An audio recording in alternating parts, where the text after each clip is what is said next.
Bangun Wali Songo Indonesia Laskar Sabilillah Al-Alim Al-Fadil Syarif Kiai Haji Muhammad bin Yahsi Mata'anallah bidulih hayati, para kesepuhan PWI yang hadir,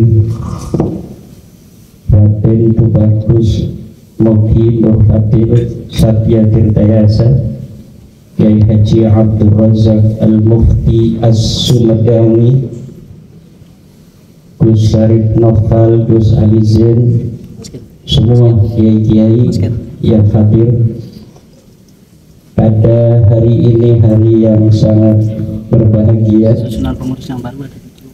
Kita bisa hadir dalam rangka rapat rutin PWI yang pada hari ini dilaksanakan di Pondok Pesantren Butet Cirebon. Untuk rapat-rapat berikutnya mungkin nanti saya mengundang untuk menjadi tuan rumah salah satu rapat PWI di Banten, biar ada suasana lain. Jangan di Cirebon mentang-mentang tua, Banten gak butuh jadi tuan rumah rapat PWI. Siap? Nanti di Gresik, di Wongbodo. Nanti juga rapat di Camujib sebagai ketua PWI Jawa Barat, di Tegal, Jogja, Solo Raya. Siap. Kita walaupun hanya rapat, kita bisa laksanakan di seluruh Indonesia, karena PWI ini adalah sebuah organisasi yang terbentuk, bukan dibentuk, terbentuk karena menjadi wadah aspirasi umat Islam Indonesia. Umat Islam Indonesia yang sedang merasakan sebuah perasaan yang gundah gulana ketika dari mulai leluhurnya Islam sejak Wali Songo sampai sekarang. Ternyata beberapa tahun ini umat Islam Indonesia merasakan ada sebuah klan yang menginginkan mereka menguasai otoritas keagamaan di Indonesia dengan modus dan metode. Pertama, mengaku sebagai keturunan dari baginda Nabi besar Muhammad SAW. Yang kedua adalah dengan merubah sejarah-sejarah masuknya agama Islam di Indonesia. Seakan-akan masuknya Islam di Indonesia ini adalah atas jasa-jasa mereka, padahal masuknya Islam di Indonesia adalah atas jasa daripada al-awliya utis'ah wa man qablahum. Yang ketiga adalah dengan merubah makam-makam tua dari leluhur-leluhur kita, kemudian makam-makam leluhur kita itu ditambahin dengan marga-marga yang menunjukkan bahwa mereka bukan asli daripada orang-orang Nusantara. Ada yang ditambah bin Yahya, ada yang ditambah Asigab, ada yang ditambah Al-Idrus, ada yang ditambah Al-Ghadri, wa ma asbaha dzalika. Ada juga tokoh-tokoh itu bukan hanya kemudian ditambahi marga, tetapi direbut kesejarahannya, seperti KRT Sumodiningrat yang ada di Semarang.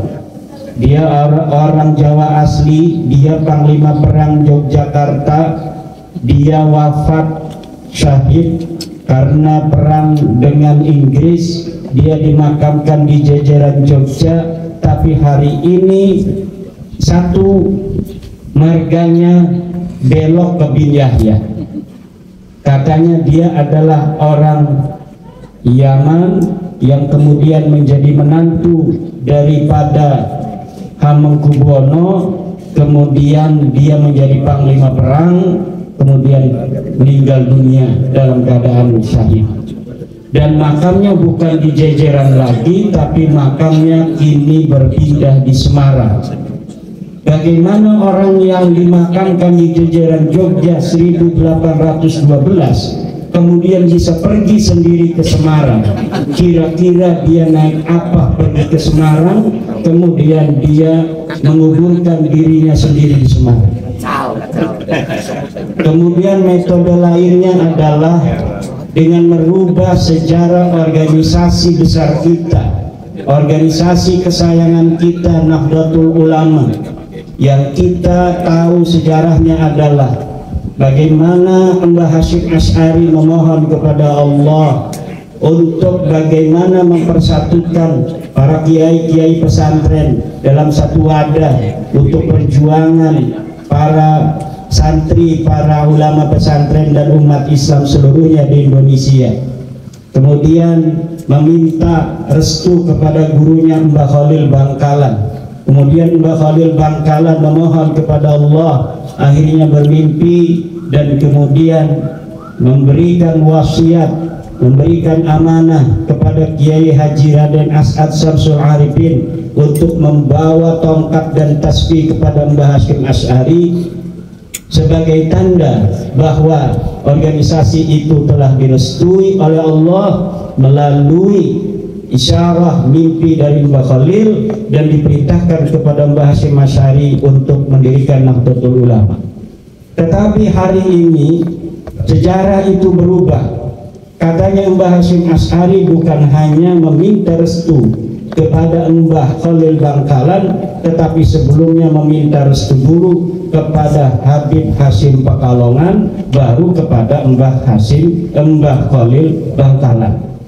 Ini perubahan-perubahan semacam ini mungkin terasa tiada berarti, tapi dampak psikologisnya terhadap umat Islam Nahdlatul Ulama ini akan begitu besar di masa depan, di mana seakan-akan klan daripada Ba'lawi ke depan mempunyai andil di dalam pendirian Nahdlatul Ulama. Ini ada upaya hegemoni dan dominasi kesejarahan untuk merebut otoritas keagamaan, terutama di kalangan Nahdlatul Ulama. Metode-metode lainnya juga kita bisa lihat dari adanya haul-haul tokoh-tokoh Ba'alwi yang dinamakan, diatasnamakan, diasosiasikan dengan nama-nama kota, seperti haul Gresik dari tokoh Habib Abu Bakar As-Sigaf. Katanya Wali Kutub, katanya dia orang yang paling berperang. Ini secara ilmu psikologi, ini adalah upaya membentuk informasi di alam bawah sadar publik bahwa tokoh Gresik yang paling utama, sehingga haulnya saja diasosiasikan dengan haul kota Gresik, adalah Habib Abu Bakar. Padahal di situ, di Gresik itu ada orang-orang yang sangat berjasa di dalam masyarakat tentang kemasyarakatan, perjuangan dan keislaman, di mana Maulana Malik Ibrahim Gresik adalah wali songo yang menyebarkan agama Islam pertama kali di Gresik. Kemudian Sunan Giri ada di Gresik, Sunan Prapen ada di Gresik, Sunan Hujah ada di Gresik. Kalau itu dibiarkan asosiasi nama-nama Ba'lawi, dihauli dia tokohnya dengan asosiasi nama kota, maka ke depan anak-anak kita, cucu-cucu kita akan sedikit demi sedikit tanpa disadari menyatakan bahwa tokoh paling utama di Gresik adalah Habib Abu Bakar As-Sigaf.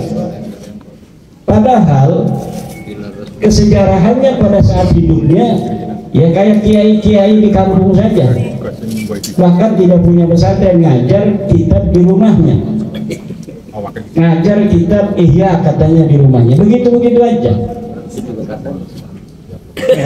Tetapi kalau Sunan Giri, Sunan Prapen, dia bukan hanya sebagai seorang ulama, tapi juga dia sebagai seorang umaro, seorang penguasa. Dia membangun daerah Gresik untuk menjadi seperti itu sampai saat ini. Itu dimulai dari pembangunan kebudayaan peradaban Islam, dari mulai Sunan Giri, Maulana Malik Ibrahim sampai ke Sunan Prapen, sebagai ulama plus sebagai umaro. Tentunya orang-orang besar yang dirinya mempunyai otoritas keagamaan, otoritas persuasif dan otoritas koersif seperti itu sebagai penguasa, lebih tinggi derajat peran kesejarahannya daripada hanya kiai yang mengajar di rumahnya saja. Tetapi kenapa Haul Gresik tidak diasosiasikan kepada Sunan Giri? Kenapa Haul Gresik tidak diasosiasikan kepada Sunan Maulana Malik Ibrahim, kepada Sunan Prapen, kepada Sunan Puja? Ini ada sesuatu. Begitu pula di Solo. Bahkan di Solo itu yang dihauli tidak dikubur di Solo, dia adanya di Hadramaut. Tetapi kenapa haulnya diasosiasikan dengan Haul Solo? Seakan-akan tidak ada tokoh di Solo yang lebih tinggi dari dia. Padahal di situ ada Raja-Raja Mataram. Bahkan buyut seluruh Raja-Raja Mataram di Ageng Unis itu adanya di Solo. Kemudian para wali-wali yang menyebarkan Islam di Solo, seakan-akan semuanya itu hilang ketika ada seorang biasa yang bahkan makamnya tidak ada di Solo, kemudian dihauli atas nama Haul Solo. Begitu pula di Tegal, orang yang hidup 1885, umurnya hanya 43 tahun, meninggal dunia dia ngajar ngaji, kemudian dihauli hari ini dengan nama Haul Tegal. Orang yang hidupnya tidak terlalu panjang, dengan kesejarahan yang apabila kita teliti, kita cari di dalam buku-buku sejarah, perjuangan, pemberontakan terhadap penjajah tidak ada. Bagaimana dia menyusun peradaban dan kebudayaan Islam di Tegal juga tidak ditemukan namanya. Tetapi hari ini kenapa haulnya itu diasosiasikan dengan Haul Kota Tegal? Apakah di Tegal itu tidak ada tokoh yang mempunyai peran kesejarahan yang penting pada masanya melebihi dia? Ini yang harus diperhatikan oleh kita semua sebagai bangsa Indonesia. Kita bukan hanya berhadapan dengan nasab, tetapi kita rupanya juga sedang berhadapan dengan upaya perebutan otoritas keagamaan, persuasif, dan hegemoni serta dominasi suatu kelam terhadap peran-peran kesejarahan di masa lalu untuk manfaat yang bisa dia dapatkan untuk dirinya di hari ini dan anak keturunannya di masa depan. Kalau hari ini saja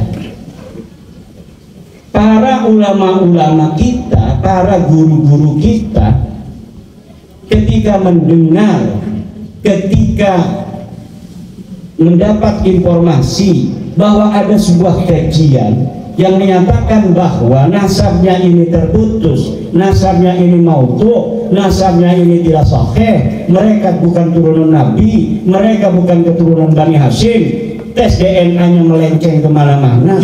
Ini guru-guru kita tidak serta-merta ingin mengetahui dalilnya, tetapi kemudian langsung menjas bahwa ini adalah su'ul adab, ini adalah bertentangan dengan apa yang dipahami oleh guru-guru kita di masa lalu. Kemudian menyatakan orang-orang yang telah meneliti itu kemudian menginformasikan, kewajibannya dia menginformasikan pada masyarakat itu adalah sebagai orang-orang yang ingin bikin kegaduhan, bikin huru hara.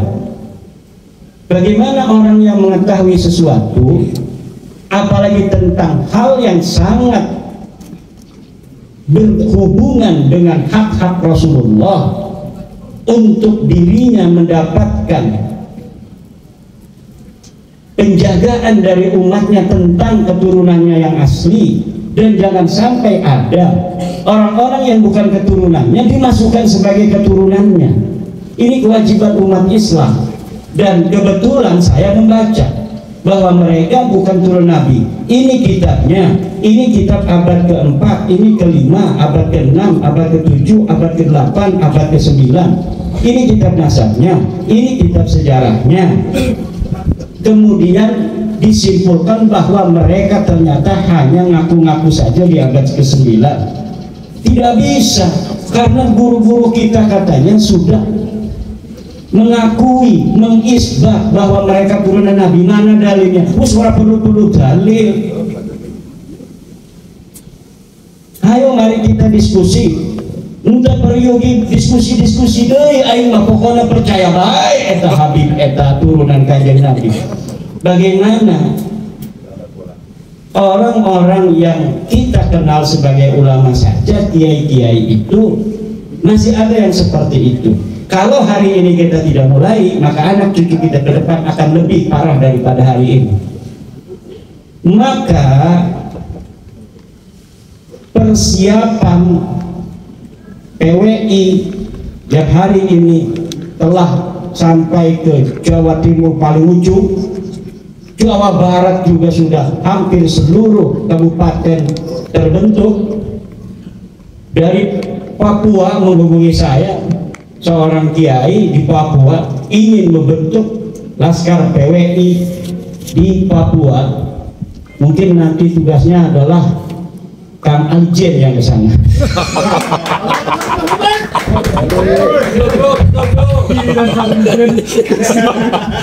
Naik kapalnya takut kalau kapal kecil, kalau ketuma. Jadi sekjen yang harus ke sana. Seluruh Indonesia hari ini ingin PWI hadir di kotanya. Seluruh PWI di Indonesia harus terbentuk, karena bangsa umat Islam ini menunggu kita. Mereka sudah lama merasakan kepahitan di dalam spiritualitas mereka.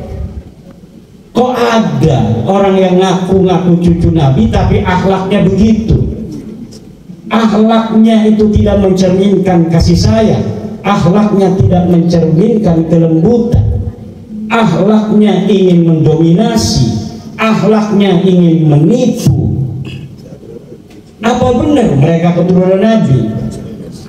Kemudian PWI hadir di tengah-tengah bangsa Indonesia sebagai sirajan munira di tengah gelapnya otoritas keagamaan yang semu, yang ketika mengetahui kebenaran mereka tidak mampu dan tidak berani untuk mengatakannya.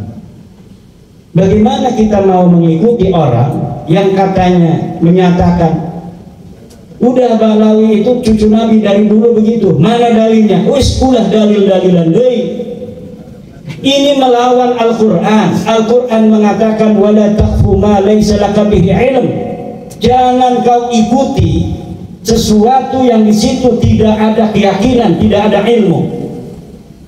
Kita ketika membatalkan nasab Ba'lawi bahwa mereka bukanlah cucu Nabi dengan ilmu, ini dalilnya, ini kitab nasabnya, ini kitab sejarahnya, ini hasil tes DNA-nya.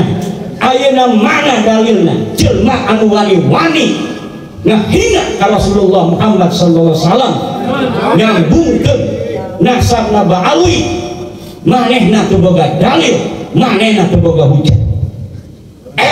Manehna kana Rasulullah Muhammad sallallahu alaihi wasallam sholawat tiap poe, marhaban tiap malam Jumat, tapi jaga kehormatan nasabna Rasulullah Muhammad sallallahu alaihi wasallam manehna sieun ulah cicing ulah gandeng. Den. Iya anu terjadi ke Aceh Mujib. tasbih bae di kalung.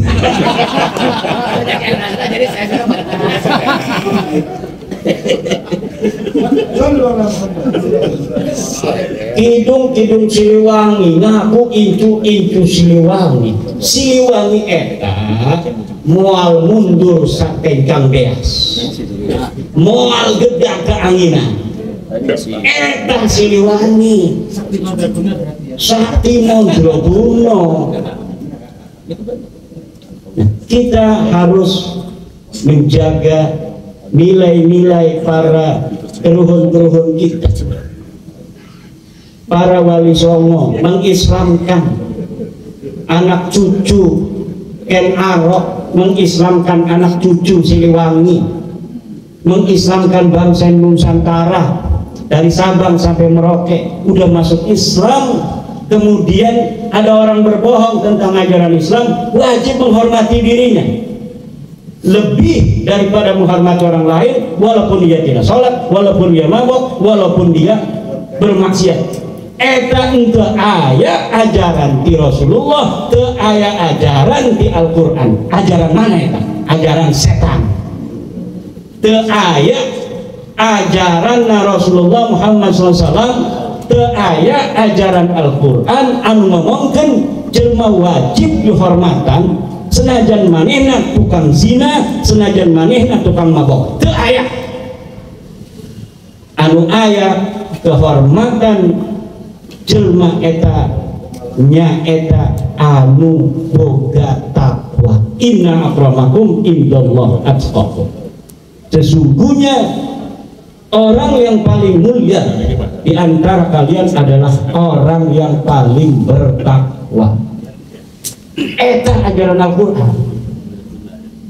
Nyata eta ajaran Al-Quran. Geus eta bae anu dicekelan bahwa jelma eta dihormatan tadi hormatan patokanana takwana lain nasabna, patokanana nyaeta takwana lain nasabna.